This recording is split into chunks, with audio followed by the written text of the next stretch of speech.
Now at 11, pills, crystal meth, marijuana. What roommates knew about one of the largest local drug busts. And a shocking DNA discovery. What a woman uncovers about her father. Plus, a bus overturns on the way to the Masters. New details tonight on the man behind the wheel. I'm Natalie. How about the Richmond Flying Squirrels open their 9th season on the road? We'll show you how they did in New Jersey. All the top stories and your Storm Tracker 8 weather in the first 8 minutes. 8 News starts now. Thanks for joining us tonight. I'm Juan Condi. I'm Christina Fierick. 4 people busted in Louisa County for this. Let's take a look. $100,000 worth of drugs, including pills, crystal meth, and marijuana, plus 12 guns. Authorities call it one of the largest drug busts in the county. 8 News reporter Sierra Fox is live in our newsroom tonight with the details. Sierra? Juan, Christina, I spoke with the girlfriends of 2 of the men arrested. They claimed they had no idea drugs were stashed under their roof. They say it put them in danger. Neighbors are shocked. The 3rd largest drug bust in the history of Louisa County happened on their street. I am really scared.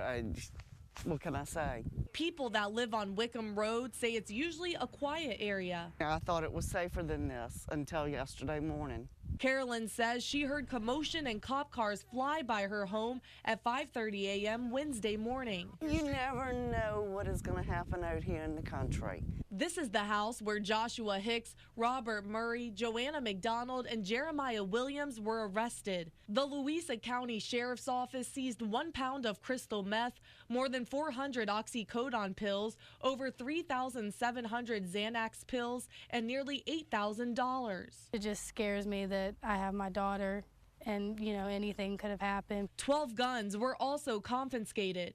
I just don't like guns in the neighborhood. 4 suspects face charges including manufacture of drugs, possession with intent to distribute, firearms possession, and conspiracy. It worries me that they were drug dealers and had all these drugs, people be drugged up. It's just scary that you don't know what people are going to do in that situation. The arrests conclude a 6-month investigation by the Louisa Sheriff's Office and Virginia State Police. The 4 suspects will appear in court on April 26. Authorities say this bust should send a clear message that drugs have no place in the community. Sierra Fox, 8 News. New details from Georgia, where a tour bus crashed carrying 3 Richmonders, 2 men, also 1 woman. The 18 people on board were heading to the Masters. Tonight, police say the driver, Stephen Hoppenbrower, was high on drugs. The passengers had to crawl their way to safety, some with broken bones.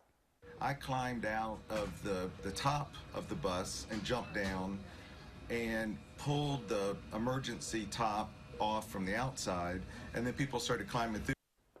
Passengers say the driver nearly swerved off the road twice before the crash. He was arrested and charged with DUI. In your Storm Tracker 8 forecast tonight, a live look outside across the capital city. A cool Thursday evening. Inside here with Storm Tracker 8 Chief Meteorologist John Bernier. What's up for Friday or tonight? Well, overnight, temperatures aren't going to be that bad because we've got clouds moving in over us. And then tomorrow, there's a breezy, balmy day setting up over the area. Right now, we're in the upper 30s northwest of town, low to mid 40s over us here, but with clouds coming over the area, we're not going to cool much more. You see it's 39 at Spring Run Elementary, but still around 50 degrees down in parts of the Tri-Cities. So overnight temperatures tonight right around 39, some upper 30s back off to the west of us when you get western parts of Henrico, western Hanover into Goochland County. Tomorrow, partly cloudy, 52 degrees for you at 8 a.m. and you see temperatures headed up towards the low to mid 70s over us, but watch out, storms coming our way on the weekend. And yes, the blue on that map does indicate that Saturday afternoon, some of us could see a little bit of wet snow here in central Virginia. I'll show you exactly where coming up. And remember, when we're not on the air, you need to check on what's going on with the weather. You can do so 24/7. The Storm Tracker 8 app, free for your iPhone and Android device. Richmond residents frustrated over what they call graffiti vandalism. It's a spree across public and private property. Our 8 News reporter Aaron Thomas is live tonight along Robinson Street with how they're banding together to fight back. Aaron? Well, good evening, Christina. Our residents here in the Fan tell me that this is a hot spot for these graffiti artists. In fact, you could take a look at this pole here behind me. You can see that it's tagged with some of that graffiti here in the Fan neighborhood. Now these residents are teaming up with police in hopes of keeping these vandals from striking again. It just makes the city look bad, I think, when you come off the interstate and you go down the boulevard and you see all these tags. Tags on poles, alleyways, even private businesses. You just see so much graffiti in the city on stop signs and traffic boxes. Michael Bell has lived in the Fan for more than 30 years. He's dealt with his fair share of graffiti. Our house has been tagged several times. Our neighbor's house has been tagged. We removed that, and we've tried recently to do deterrents for graffiti. Residents from the Fan, Carytown, and Oregon Hill neighborhoods, fed up, voiced their concerns to city leaders. If people want to, express their art, I think there's definitely other ways of doing it other than defacing buildings. An organizer for RVA Clean Sweep listed off several suggestions to fight back and prevent the culprits from coming back. She suggests reporting these cases immediately to Richmond Police and the Public Works Department. Residents can apply for grants up to $1,000 to offset cleaning costs, and tools such as surveillance cameras and better lighting play a role in helping police bring the vandals to justice. Adam Goodinson says the city should consider providing an outlet where graffiti is acceptable. But I think moving it to a positive thing where people can express their artistic feelings would be a great thing. I would love to see a mural maybe go up over here or something like that.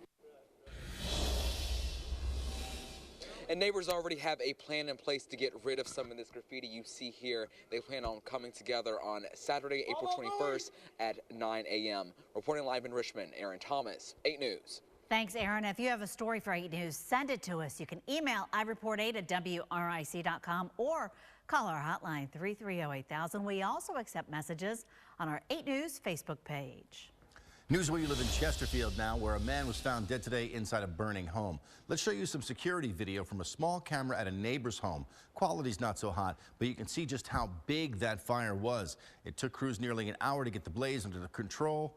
The home is a complete loss. Neighbors tell 8 News the man who lived there lived alone. He was a nice guy, real quiet, and didn't neighbor much, but he and I, I gave him cookies and stuff at the holidays and all. The cause of the fire is still under investigation. A Virginia mother is indicted for second-degree murder in the death of her baby. She was charged in Portsmouth in January. Danita Hawkins claims she smoked crack cocaine, then woke up to labor pains. Court documents show Hawkins went to the hospital and handed doctors a bag with a newborn inside. That baby died. Hawkins goes on trial in July. A Walmart cashier is in trouble tonight, accused of letting her boyfriend get groceries, a lot of groceries, for free.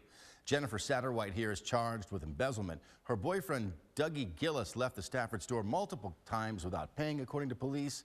They're accused of getting away with some $683 worth of groceries. Gillis also facing charges tonight.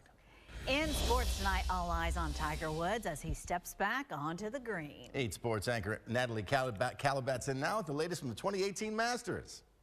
That's right. Christina won. It wasn't the best start for Tiger Woods, but he'll take it. Tiger returning to Augusta National to compete at the Masters for the first time in 3 years. Woods managed a 1/73 after one round, getting 2 birdies back after back-to-back bogeys on 11 and 12, but then fell behind to 3 over par after 13 holes. Tiger suffered a little bit of inconsistency off the tee and some close misses through day one. Woods is appreciative of his loyal fan base uplifting him through his comeback. The people were incredible. They've been awesome this entire comeback. I got a standing ovation on the range coming up to the first tee. The people coming out when I was coming out of the clubhouse to the putting green. I mean, they're really into it. But as I said, I kept reminding myself just a low peeler out there. Now it's time for me to do my job, and my job is put the ball in the fairway and move on from there. And Jordan Spieth claims a 2-shot lead at the end of a very eventful opening round at Augusta. Natalie Calabat, 8 Sports. Officers shoot and kill a man caught on tape. That's not a gun the man's holding, though. An online romance goes terribly wrong for a 17-year-old girl. I have flashbacks to the moment What happened when that teen met her match? John? All right, storm system on the way for Saturday. I've declared it a Storm Tracker 8 Winter Weather Aware Day. Yes, there is going to be a bunch of rainfall over us here. It's going to be a cold, miserable rain, but some of this in the afternoon looks like it's going to change over to snow. We'll talk about where coming up next. When accuracy matters, Storm Tracker 8 stands above the rest. The only station certified by WeatherRate as Richmond's most accurate forecast. You're watching 8 News at 11. It's the news where you live. Stay with us. Christina, John, and I are back with more in just a moment. 8 News closed captioning is sponsored by the personal injury attorneys at Emrock and Kilduff. One call, that's all. We have breaking news right now. Lots of police here in Richmond. We're hearing reports of a shooting. These are live pictures from the scene on Bruce Street. Take a look now as we zoom in. The window of a car is completely shattered there on the right side. We are still waiting to hear exactly what happened from police, but you're seeing that shattered window on that car on the passenger side. Stay with us as we continue to get information and stay on this scene as we continue our newscast. A developing story now, some new video from New York where police killed a man holding a piece of pipe that looked very much like a gun. 911 dispatchers told officers the subject was armed. Surveillance footage shows him holding that pipe just like a pistol. Officers opened fire when he pointed it at them. You see a few minutes earlier he pointed it at a pedestrian and her child. Should have been Empire Boulevard. Caller States and Mill was pointing a gun at people. Tonight, police in Brooklyn say Saheed Vassell suffered from bipolar disorder. Responding officers didn't know he was mentally ill. A shocking discovery tonight. A woman learns her real father is her parents' fertility doctor. And now that woman has filed a federal lawsuit against the doctor in Idaho. She claims Dr. Gerald Mortimer used his own sperm instead of the donor to impregnate her mother. Kelly Rowlett discovered the secret with the help of Ancestry.com. The lawsuit seeks at least $75,000 in damages.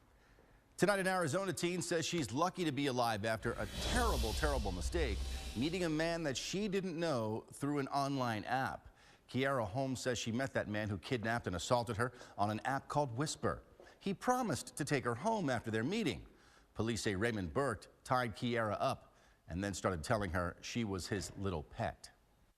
I learned to just submit and just do whatever to get through the day, because if I fought, then it would get worse. For an entire week, Burke held her captive. Police listed Kiara as a runaway during that time. After she managed to get her hands on a phone and text a friend, Burke was charged with aggravated kidnapping and human trafficking. A Virginia man admits to having child porn inside a federal prison. Anthony Jeffries pled guilty this week. Prosecutors say he and other inmates used cell phones and storage cards inside that prison to share child pornography. They say he had 40 videos. Charges are also expected against the 6 other prisoners. In your Storm Tracker 8 forecast tonight, no major damage after an earthquake near L.A. That 5.3 magnitude quake centered in the ocean near the Channel Islands. There it is on a Richter scale. Witnesses say they felt the ground shake. Firefighters who checked buildings and power lines say they all appeared to be okay. The most accurate forecast in Central Virginia. Now, your Storm Tracker 8 weather. Well, time to enjoy a day that's going to be rather breezy and balmy tomorrow before another storm system lines up to affect us on Saturday. And yes, there are signs that some of us will see some wet snow Saturday afternoon into the early evening hours. Here's what's going on. Clouds are already zooming back in here, as you can see. And I want you to notice out on the left-hand side of your television screen, when we get onto the plain states, that's actually going to be the part of the storm system coming in for us on Saturday that has the chance to bring us a very messy precipitation. Not much going on right now. We've got a little moisture starting to streak into West Virginia, where a couple of snow showers erupting, and maybe towards the northern part of Maryland. The clouds, though, starting to move in over us here, which will be, in a way, good news in the next couple of hours, because that will even out the temperatures and then hold us kind of steady overnight. So right now, Ashland's down to 38 degrees. The airport's at 44, 35 Petersburg. And of course, Petersburg always gets a little cooler than everybody else. We'll probably end up with an official low temperature, I think, right around 39 degrees. Again, the colder areas will drop to between about 34 and 37. Those 34s, though, are going to be very, very widely scattered. So a cool start to the day tomorrow, but things start to warm up with those winds coming out of the south. So by 6 a.m. temperatures actually back up in the lower 40s. The breezes kick up. It's going to be a breezy day. By 10 a.m. up to 72 degrees, and then we're headed into the low to mid 70s with a windy afternoon. Setting up for you, look at the wind speeds as we start into early tomorrow morning. They're going to start picking up as we go through the morning hours and start jumping nicely. By the time we get to 2 p.m., we're going to have winds, sustained winds, close to 20 miles an hour. A breezy afternoon headed your way. That gives us the warm temperatures. You think, hey, everything's nice. But boy, it is going to be changing Friday night into Saturday. Here comes the system coming down as we head Friday night. Cold front coming in, the Arctic air beginning to build in towards Washington, D.C. Some wet snow mixing in Saturday morning. We see rain for us here. And then in the afternoon hours, the chance for it to mix over to snow over us here. The good news is with all the rain beforehand, we're going to only end up with maybe the worst case scenario, 1 to 2 inches of snow on the lawns and on the decks. But we will keep Saturday as a Storm Tracker 8 winter weather aware day because of that messy weather. Cool on Sunday, more rain headed your way Monday, and windy for next Tuesday. Thanks, John. Good evening, everyone. I'm Natalie Calabat. Minor League Baseball celebrated opening day throughout the country and the league. The Richmond Flying Squirrels opened their season in Trenton, New Jersey. I'll show you how they did when 8 Sports returns. 8 Sports is sponsored by the Haley Automotive Group. It's opening day across minor league baseball. Good evening, everyone. I'm Natalie Calabat. The Richmond Flying Squirrels opened the 2018 season and began a 7-game road trip tonight in Trenton, New Jersey. The Squirrels faced off with the New York Yankees AA affiliate in the Trenton Thunder at Arm & Hammer Park. Squirrels outfielder Dylan Davis gets the ball rolling. Davis cranked the first home run of the 2018 season on opening night and at Arm & Hammer Park in New Jersey. The Squirrels started off the top of the second with an early 2-0 lead. But unfortunately, that lead only lasted so long. The Thunder would then storm back, scoring 5 runs and taking the 5-2 opening day win. But the two face off for Game 2 tomorrow at 7 o'clock. Before we get to the leaderboard after the first round, the true meaning of the Masters is all about tradition. It's golf being passed down from generations to generations. 2 gentlemen in particular have quite the streak when it comes to Masters attendance. And Ashley Osborne shines the light on the grounds that these 2 men walked on every year for 5 decades. Between their 2 families, they have had every Masters covered since 1934. You have an impressive accomplishment. What is it? 55 years attending the Masters in a row. Indiana native Michael Parks started in 1963. Has the shirt to prove it. Who won that year? That was Jack Nicklaus's first win. And how things have changed. The cost of that badge was $15 to go all 4 days. And even with his remarkable streak, my dad went to the first 50 Masters golf tournaments. Philip Pitts, I've been coming since I was like 6 years old. Has him beat. So, how many do you think total that you've gone to?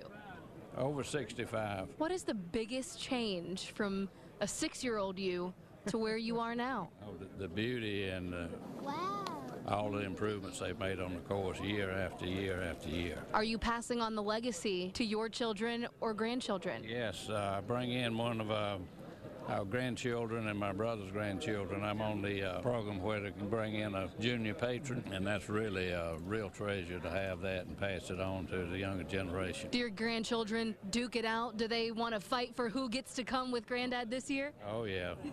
We bring one every day. So between the 2 of y'all, got all the Masters covered, I'd say that. I started in 63. His dad would have been back in 34. 1934 was the first Masters tournament. And this year marks the completion year for the commemorative pins. The first released in 2001 representing the first hole. Parks now has all 18. From the 2018 Masters at Augusta National Golf Club, Ashley Osborne, WJBF, News Channel 6.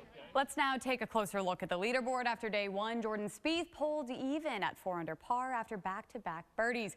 John, how's the forecast looking for day 2 of the Masters? Oh, things are going to be a little warm down around Amen Corner with temperatures tomorrow afternoon in the mid to upper 70s. But the problem that's looming is rain for Saturday for them.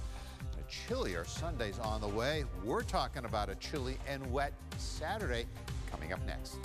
Kimmel's new tonight. Go get a haircut, you hippie. Okay. Anyway, Seth Rogen's here. That is 100% true. And Station 19's Jana Lee Ortiz. Plus, unnecessary censorship and Yaya's talking about the movie.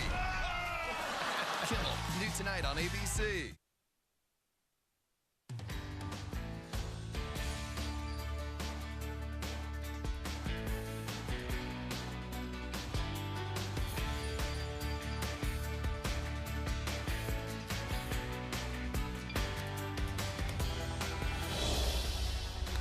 All right, mild weather tomorrow, but it's going to be windy out there, up to 73 degrees. Again, Saturday is just a real mess of a day. Temperatures falling throughout the day. Rain that should end as a little bit of wet snow. That's why Storm Tracker 8 winter weather aware day. And then another round of rain on Monday and some more wind on Tuesday. And then we're back in the 70s by next Thursday. Looking better for the end of the week. Yes. All right. Thank you, John, and thanks for joining us for 8 News at 11. We're back tomorrow starting at 5. Don't forget to follow us online overnight at WRIC.com.